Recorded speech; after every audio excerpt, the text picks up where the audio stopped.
হুযায়ফা রাদিয়াল্লাহু তাআলা আন তিনি বলেন, আল্লাহর নবী সাল্লাল্লাহু আলাইহি ওয়াসাল্লাম তিনি সাহাবায়ে কেরামদেরকে নিয়ে তিনি ওয়াজ করছেন, আলোচনা করছেন। হাদিসটা সহিহ আল বুখারীর মধ্যে হাদিসটা আসছে।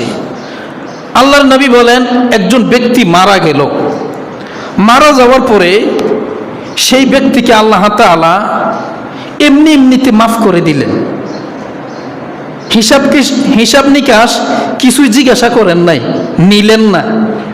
ভাই, এর মধ্যে আপনাকে জিজ্ঞেস করি, একটু বলেন তো, আল্লাহ তাআলা যদি হিসাব নেয়, বলেন ভাই, আপনারা কেউ আল্লাহ তাআলার কাছে হিসাব দিয়ে জান্নাতে যেতে পারবেন? আমি যেতে পারবো? কোনোদিন সম্ভব ভাই যে আল্লাহ তাআলা হিসাব চাইলো আমরা আল্লাহ তাআলার কাছে হিসাব দেব, হিসাব দিয়ে জান্নাতে যাব? সেই সুযোগ আছে? এত বড় সাহস আমাদের আছে? নাই ভাই। আল্লাহ তাআলা রব্বুল ইজ্জতের কাছে কেউই হিসাব দিয়ে জান্নাতে যেতে পারবে না। একটা মানুষ জান্নাতে যাবে তার মানে আল্লাহ মাফ করে দিছে, হিসাব নেয় নাই, মানে জিজ্ঞাসা করে নাই। জিজ্ঞাসা করছে মানে জাহান্নাম। এই কথা আপনি জেনে রাখেন। ওই ব্যক্তি যখন মৃত্যুবরণ করলো, আল্লাহর নবী বলছেন, ওয়াজ করছেন সাহাবীদেরকে, সাহাবীরা রে, ওই ব্যক্তিটা মারা গেল, আল্লাহ তাআলা তাকে মাফ করে দিল।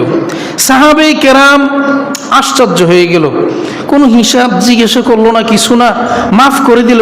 মাফ করে দিল মানে জান্নাতে চলে গেল। তাহলে এটি কেমনে, কিভাবে সম্ভব হইল? তার এত বড় গুণ কি? এত বড় গুণ, তার গুণটা কি আমরা জানতে চাই। আল্লাহ রাসূল সাল্লাল্লাহু আলাইহি ওয়াসাল্লাম সাহাবীদেরকে তার গুণের কথা বললেন। আপনারা শুনলে কইবেন যে এটা কি একটা গুণ হইল নি? এই যে একটা গুণে না। আল্লাহর নবী বলছেন, সাহাবিয়ে কেরাম, ও সাহাবীরা শোনো, ব্যক্তির গুণটা কি?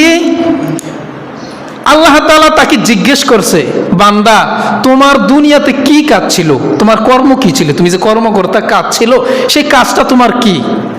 ব্যক্তি জবাব দিল, হে আল্লাহ, আমার কাজ ছিল ক্রয় বিক্রয়ের কাজ, কেনা বেচা। যেই কোনো জিনিস আমি কিনতাম আর বেচতাম, ক্রয় করতাম আর বিক্রয় করতাম, আমার কেনা বেচার কর্ম ছিল, যেইটাই হোক কেনা বেচার কাজ ছিল। তার মানে বোঝা যায় যে কোনো জিনিসের একটা ব্যবসা করতেন, যেটাই হোক। হাদিসের মধ্যে উল্লেখ আসে নাই, আমি বলতেও পারতেছি না, বোঝা গেল ব্যবসা করতেন, কেনা বেচার কাজ করতেন।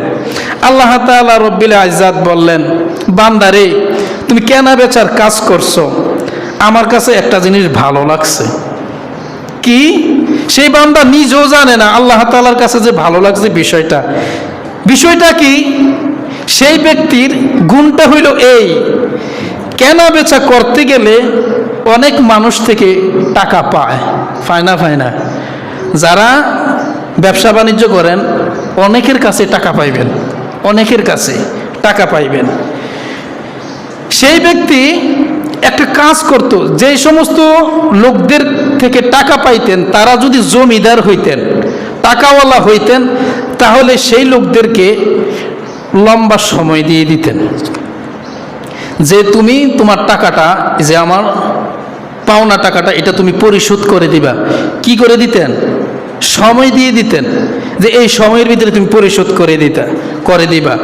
আবার সময় করে দিতেন, আবার সময় করে দিতেন, তাকে সুযোগ করে দিতেন, তার প্রতি ইহসান করতেন, দয়া করতেন, যারা জমিদার, যার টাকা আছে।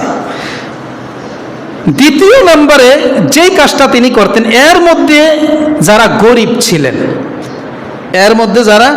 গরিব ছিলেন, টাকা ছিল না, একেবারে গরিব, টাকা দেওয়ার মতো সেই সাধ্য নাই, সেই ব্যক্তিকে ডেকে এনে বলতো, তোমার তো টাকা নাই, তুমি দিতে পারবানি বা পারতা না। সে তো বুঝতো যে একেবারে গরিব, টাকা দিতে পারতো না। সেই সাহাবী, সেই ব্যক্তি ওই গরিবওয়ালা ব্যক্তিকে, যার থেকে টাকা পেত, তাকে এমনিতেই মাফ করে দিতেন। সুবহানাল্লাহ, বিনা শর্তে মাফ করে দিতেন। কোনো রাগ গোসা ছিল না, কিছুই ছিল না, কারণ তার চিন্তা ছিল মানুষটা গরিব, দিতে পারবে না, তাকে আমি ক্ষমা করে দিই। নিজ ইচ্ছাতে এই ব্যক্তিকে ক্ষমা করে দিতেন। আল্লাহ তাআলা রব্বুল ইজ্জত, রব্বি কারীম, তার কাছে অনেক ভালো লাগছে বিষয়টা।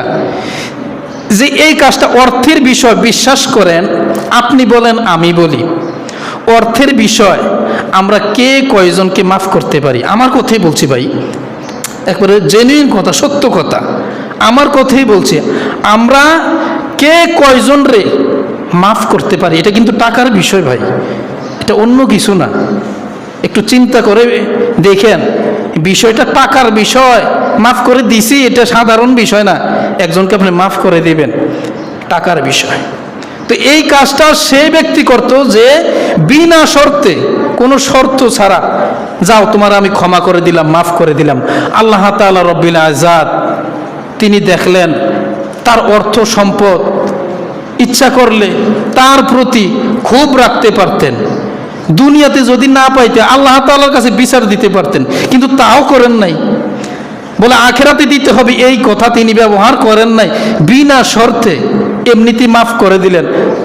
আল্লাহ তাআলা কয়, বান্দা রে, ও বান্দা, তুই কোনো এখানে শর্ত ব্যবহার করলি না, বিনা শর্তে তাকে মাফ করে দিলি, ক্ষমা করে দিলি।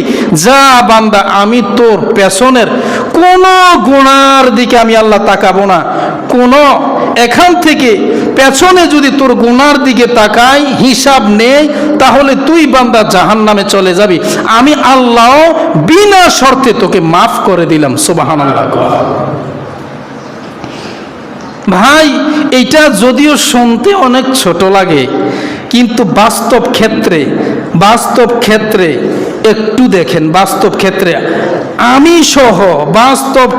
আমি সহ কয়জনকে মাফ করতে পারো? ভাই কয়জনকে মাফ করতে পারবো? আমি আজকে এখানে দাঁড়িয়ে আপনাদের সামনে ওয়াজ করছি, বলছি, আপনি আমাকে পরীক্ষা করলে দেখবেন যে আমিও তো মাফ করতে রাজি না ভাই।